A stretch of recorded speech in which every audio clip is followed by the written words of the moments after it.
What's going on, YouTube? This is Eric Kelly, aka the Tech Gentleman, bringing you guys another video. And if you would, pardon the nasally tone to my voice. I'm just coming back from having my butt kicked by some sinus issues this past week.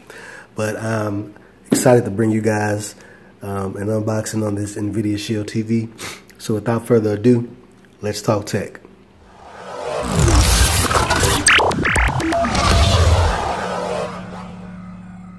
Alright guys, so first off, let's take a look around the box. So this is the 500 gigabyte version. They come in two versions, 16 gigabyte and a 500 gig. The 500 gig is all Best Buy carries, so that's what I snatched up. You got a couple of optional accessories. You got the Shield remote and the stand, which is just a little triangular divot down here. And on the back, they give you a nice overview of kind of what you can expect. They got the controller down here, kind of front and center, which is actually going to come with the Shield TV. So of course, this is an Android TV box powered by Android TV. So you can enjoy content from Google Play, and you can also use this as a cast target. So if you're using YouTube or Netflix or any apps that have that are compatible with the Chromecast, they'll be compatible with this guy as well. So you also have voice search, which you can actually use the controller as a microphone. Basically, you can do voice search, or the remote on the side here. If you get the remote, it has a microphone in it as well. You can do voice search with it, which is pretty cool. They got a couple of examples on here. It says like Oscar-winning movies or launch YouTube, which is pretty cool. And the big reason why I'm getting this guy is watching 4K Ultra HD resolution. This has been a battle. I've been trying to look between this and the Roku 4. They both support 4K, but this box right here, man, it almost seems that on a daily basis is getting some sort of update, some sort of support from some kind of cool feature, on top of the fact that it's running Android. So you can sideload APKs. You do have access to the Google Play Store. It can be used as a Google Cast target. And then the fact that it has this crazy, let's look at some of the specs they have on the side here. But just the specs on it are crazy as well. So you got the Tegra X1 processor, which is a 256 core Nvidia processor, a 64-bit CPU, 3 gigs of RAM. You've got an HDMI 2.0 port, which is real important because you're going to need that HDMI standard in order to be able to take advantage of any 60 frame per second 4K video. Also, of course, the 4K Ultra HD with 10-bit color. You got a micro SD card slot for additional storage, 802.11 AC dual band Wi-Fi, gigabit Ethernet, 2 USB 3.0 ports, a micro USB 2.0 port, and it supports Dolby 7.1 and 5.1 surround sound pass-through. So that's pretty much anything that you're going to want to do as far as, high definition, ultra HD audio. It's the full gamut, man. And then it's getting updates like it's getting HDR support for 4K, which is a big deal. And then the fact that you can play games on it and play legitimate games. I'm not talking about, just Android games. You got a couple of different options. Of course, you got games from the Google Play Store, but you also have specific games designed by Nvidia and other developers specifically for the Shield TV. They're going to be optimized for it, where you can play them at 1080p at 60 FPS. And also, Nvidia has their Grid Game Stream service where you can stream video games at 1080p. And I have a PS4, and even the PS4 games, some of them aren't even at 1080p resolution at 60 FPS. And so you get this box right here, where the gaming portion of it, it's a focus, but like I say, for me, just the fact that it's pretty much the 4K champ makes it a no-brainer for me. So that's enough gushing over this guy. I'm gonna go ahead and open it up. And it's got some great packaging here.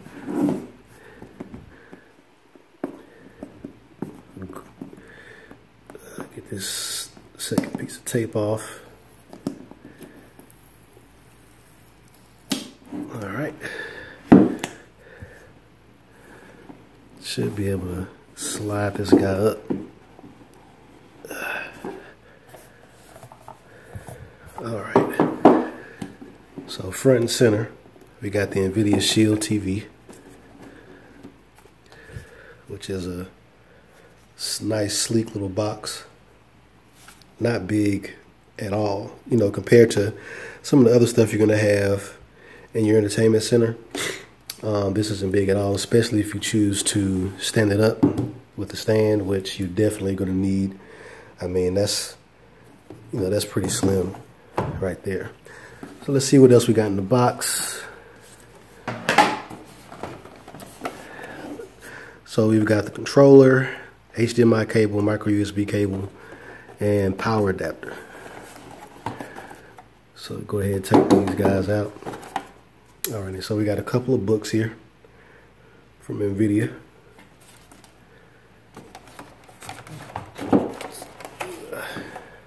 So a nice long micro USB cable, and this is obviously for the controller. They've even got a little controller insignia on it, which is cool. And we have a thick HDMI cable, which just by default I have to assume that this is, you know, an HDMI 2.0 cable.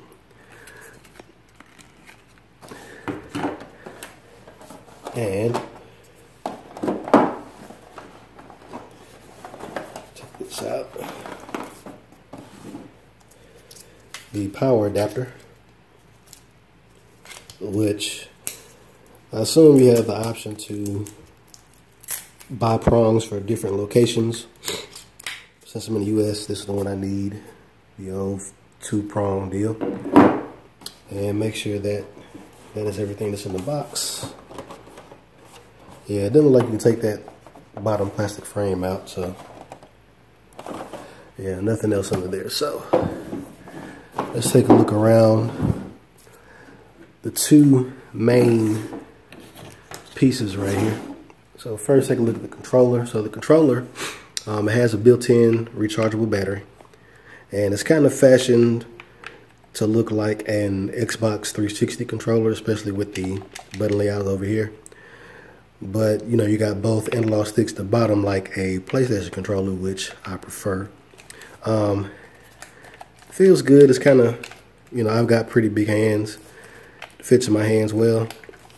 And you've got some plastic up top, but you've got, you know, your two shoulder buttons and your 2 triggers. So pretty much any kind of game you're going to want to play, you'll have controls for it, which are pretty nice. And up top here, you actually have a headphone jack and a micro USB port.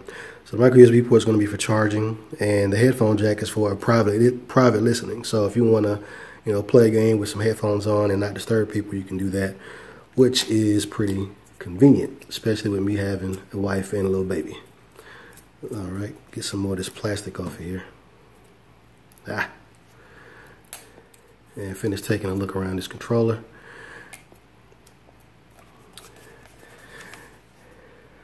All right, so we got some capacitive buttons on the controller here. And I assume that these are supposed to be mimicking your Android buttons, maybe back, home, and some other functionality. I'm not sure. I'll find out. Okay, you got actual physical buttons at the bottom down here. I know those are for volume up and down. And as far as controls, that is it. So pretty sturdy controller. Gonna be happy to use that and try it out. So let's take a look around the Shield TV. So we've got some plastic on it that we're gonna take off. Take that off, and that. And this sticker right here actually tells you that this is the power button. So this little logo right here is where your power button is going to be, and it's going to be capacitive. It's not going to be an actual physical button. And so the main deal here in the back. So we got our micro SD card slot, micro USB port, two USB 3.0 super speed ports, remember that name, gigabit Ethernet port, HDMI 2.0 port, and your power port. And besides that, that is it on this guy. It is clean all the way around. Got a little bit of a vent at the bottom down there. I don't know if you guys can see it. It's vented down here a little bit. But besides that, man, this is definitely the multimedia box to beat. And I'm excited, man. I'm gonna definitely be using this because this is gonna let me do something that I've never been able to do.